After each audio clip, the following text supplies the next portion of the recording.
Welcome back to Lisa's Family Table. Today we're going to do a healthy and elegant appetizer. This dish can also be used as a luncheon salad or part of a main meal.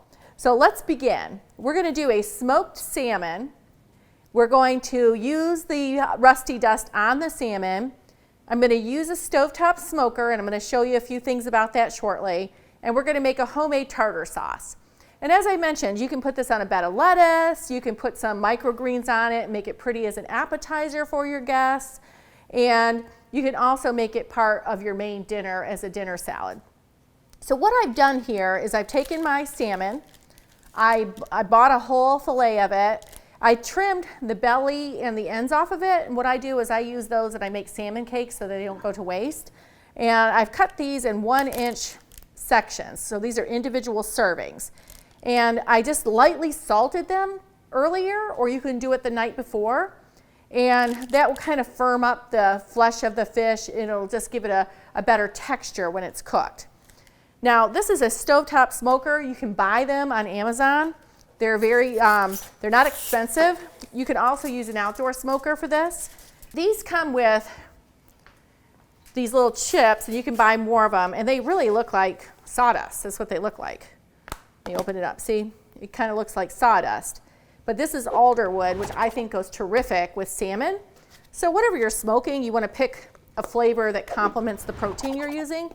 So you just put a little bit of the alder wood in the center. I've wrapped this with foil, or my friend did, because it makes the cleanup so much easier and it doesn't take away from it. So here's the tray going on top of the smoker chips. And then this is where my salmon's going to go, okay? And so then I'm just going to, that's why I got one glove on, I'm going to pick up my little pieces of salmon and I'm going to arrange them in here. And this is super quick too. This is only going to take 8 to 10 minutes. And while this is smoking, we're going to take and make our tartar sauce. I do think that if you smoke this 8 to 10 minutes and let it kind of come to room temperature, it tastes better. It's also fine if you put it in the refrigerator. I've done that as well, but I do like it if I just bring it to room temperature. That's probably my favorite way to eat this dish. And just the history of it, Russell and I, we went over to Paris to visit our daughter, and we took some cooking classes at the French cooking school, and I can put the link there for anybody that is a foodie like me and likes to travel and learn. And we actually learned this dish from them. And I fell in love with it, and I wanted to share it with you because I think that you'll fall in love with it too. So you put the top on. And this thing's going to get really hot, so you really want to make sure that this top is on, that it's secure. And I'm going to put it across both of my burners here, and I'm going to fire them both up. And it's going to burn those wood chips, it's going to create smoke and heat, and it's going to cook the salmon. So the heat's going up, and it's going to take it a minute to kind of get hot. And once it does, you'll see some steam coming out, some smoke coming out from the edges.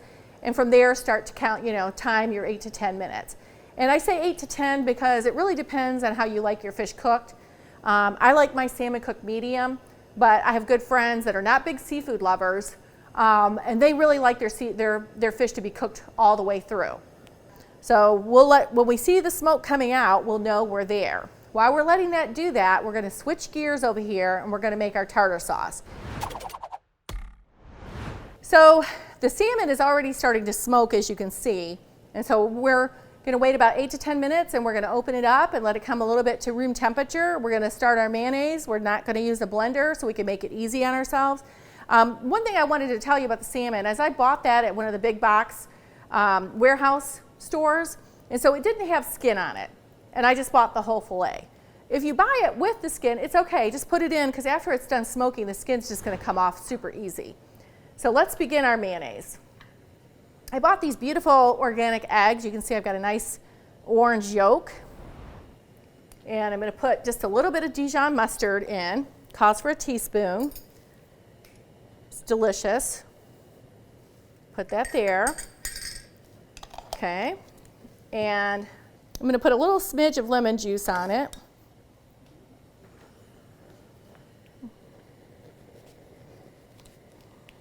I always cut down the side just to minimize how many seeds I'm going to squeeze into it. And you really are just looking for about a half a teaspoon of lemon juice, okay? All right, and I'm just going to whisk. I'm going to get a little air in my yolk. And then as I get it turns a little pale yellow, called the ribbon stage. You know, you want to get that before you start putting your oil in it. So just whisk it and get some air in it first. Like this. And you could do this in the blender. If you've watched my series on the steak and eggs Benedict, you can see I do a holiday sauce in the blender.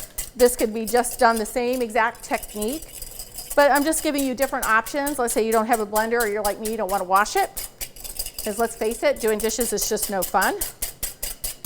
Okay, so we got that, and what we're going to do is we're going to slowly, very slowly, a little smidge at a time, a little bit. Once it starts to absorb the oil, then you can go faster. So trust me, you don't have to sit here this whole time and do it like this, but you've got to do this at first just to make sure it doesn't break. Breaking means that the eggs separate from the oil. That's all mayonnaise is. It's, you know, egg and oil. I'm just using canola oil here. This is a very neutral oil. You could use grapeseed oil. You could do a blend of olive oil. I just don't recommend doing entirely olive oil. I find it a little bit pungent. It takes over the flavor of it. So we've got the 1 egg yolk here, and we're going to do a 1/2 cup. That's what we're striving for. I've got quite a bit more oil in here than that in this cup, but I'm looking for about a 1/2 cup. And the reason I want it to be a little thicker too is because I am going to fold the creme fraiche in, and that's going to thin it out some. So what I'm going to do now is I'm going to put my salt and pepper in. And if you wanted this to be really pretty, you could do a white pepper if you didn't want the pepper to show, but it's going to have enough other things in it. So I'm going to put some pepper, fresh ground pepper. I'm going to do a pinch of salt. I'm known for liking salt. I love my things salty. Okay. And then I'm just going to give it a little taste. It's delicious. I wouldn't really change anything about it. I can taste the mustard, but it's not so overbearing that it's like a Dijon sauce. So now what I'm going to do is I'm going to put the other things in it. And we're about 8 minutes into our cook time.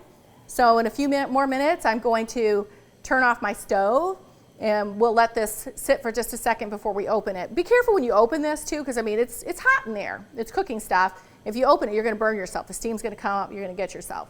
Okay, so now what I'm going to do is I'm going to put some of my finely diced shallots. The recipe is attached below. You know, eyeball what you like. And I'm going to put my parsley. I'm going to eat this today, so I didn't blanch it. I'm just looking for that beautiful color. I'm doing some of my little chopped, I did wickles. They're sweet but spicy, my favorite. Okay, and then I've got my capers here, and I'm going to give them a rough chop if I can get them out of here without making a mess. Let me see what I can do here. You know, you don't ever want to pour your brine out. It's such a hard thing to get these capers out of their thing. Okay, so I got my capers. That's probably enough. And I love the brininess of the capers in this dish. I just think it really adds and complements it. You're not trying to finely dice these. You're just really trying to get like a little rough chop on them. So I'm putting those in there. Stirring. Okay, and I'm going to open up my creme fraiche. Fresh Market has it, Whole Foods has it. I don't know what store you have in your area and what's available to you, but you'll see it's really kind of light and creamy, and it's going to just lighten up this entire dish. So I'm going to put some of that in. And then, like I mentioned, the recipe's below. And put this in here, fold it in. And then we're going to check it again for seasoning and whether we want to add anything else.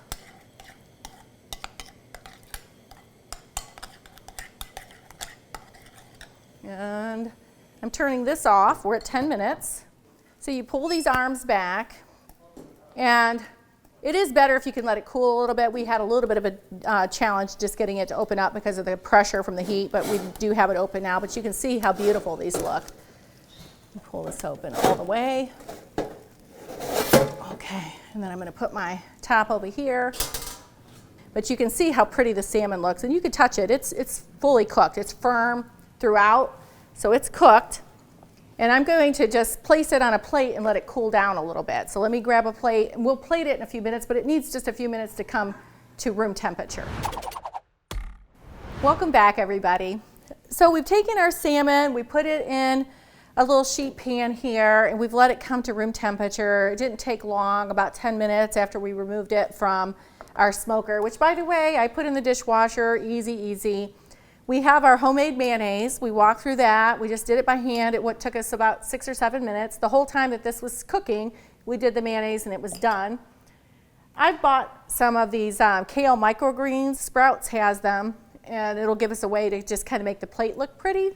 As I mentioned before, you could put a salad on here and then serve this as part of a salad. I'm making it as an appetizer, so that's why I'm doing the microgreens. So after it's cooled off and I put it on my baking sheet, I'm gonna go ahead and finish it with the Rusty Dust that we talked about earlier. And just to add that extra pop of flavor for it, it's gonna be delicious. It also gives it a prettier appearance. And we're gonna go ahead and plate it. I put my Rusty Dust on it, and I'm gonna put the tartar sauce on the bottom here. Quite a bit of it because it's so delicious. And then we're just gonna kind of smear it like this. And then we're going to get our perfect piece and set it like at an angle. And it needs just a little bit, tiny bit more of my Rusty Dust. I have an end of it. You know, you want every piece of this end to end covered because it just adds so much flavor to the salmon. And the little sprinkles of the dust on the plate, I think, add to it. And then, as I said, I'm going to use these kale microgreens. I found them at Sprouts. And I just think I liked the color combination of them, and I felt like the kale would be a good complement to the salmon as well. And I think you want to kind of be a little liberal with these, like you're almost making like a tiny little salad for it. You know, it's really popular these days, is using a bunch of microgreens and making a salad. Yeah. And I think that looks perfect. I'm so excited. I can't wait to try it. I'm going to put this over here so y'all can see it, and I'm going to make another one so I can taste it. Okay, so let me taste this real quick. I know it's just going to be delicious. I kind of wish y'all were here. I'm going to put some of them, I'm making the perfect bite. Okay. I'm hoping I don't drop it on myself. It really is delicious. I could taste the smokiness. I can taste the alder wood. It's not overbearing. The fish is cooked perfectly. It's still delicate and light and tender. The kale did exactly what I thought it would. It's added a freshness to it and a different flavor profile. The Rusty Dust is the winner here.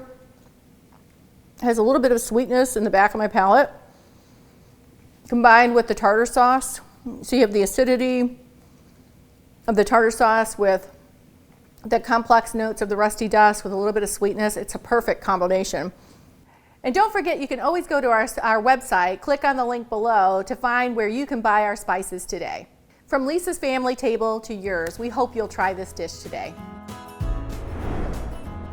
Don't forget to like, subscribe, and ring that bell so you can get notification of our upcoming videos. We post every Thursday, and you won't want to miss a single video.